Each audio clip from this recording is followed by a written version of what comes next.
Commander ng 3rd Infantry Division na si Major General Michael G. Samson, muling bumisita sa Wildcat Battalion. Kanyang pinagtibay ang moral ng mga kawal, pinalakas ang diwa ng pagkakaisa at nagbigay inspirasyon para sa mas mataas na antas ng serbisyo sa bayan. Narito ang ulat ni MJ Lopez.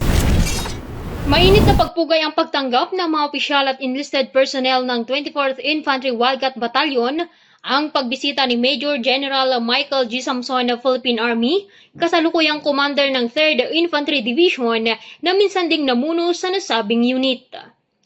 Isinagawa ang pagbisita sa headquarters ng 24th IB sa Barangay Bugbuga, Santa Cruz, Ilocos Sur bilang bahagi ng kanyang patuloy na pakikipag-ugnayan at pagpapataas ng moral sa mga tropa na dati niya nga pinamunuan. Si Major General Samson ang nagsilbing ika-25 Battalion Commander ng 24th IB mula 2011 hanggang 2013.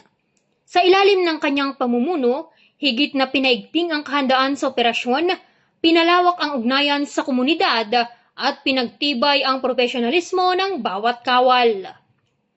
Sa kanyang mensahe, ibinahagi ng general ang mahalagang aral mula sa kanyang karanasan sa serbisyo at hinikayat ang mga sundalo na ipagpatuloy ang kultura ng kahusayan, disiplina at pagkakaisa. Binigyang din niya ang kahalagahan ng pagpapanatili sa ipinagmamalaking tradisyon at dangal ng Wildcat Battalion.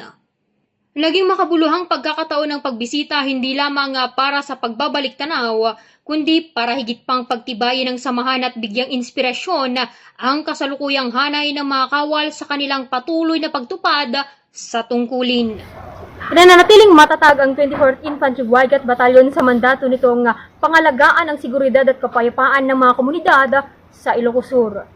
Mula dito sa 24th Infantry Wildcat Battalion Headquarters, Barangay Bugbuga, Santa Cruz, Ilocos Sur, ako, si MJ Lopez, ang inyong pamilyang kaugnay para sa matatagan na hukbong katihan ng Pilipinas.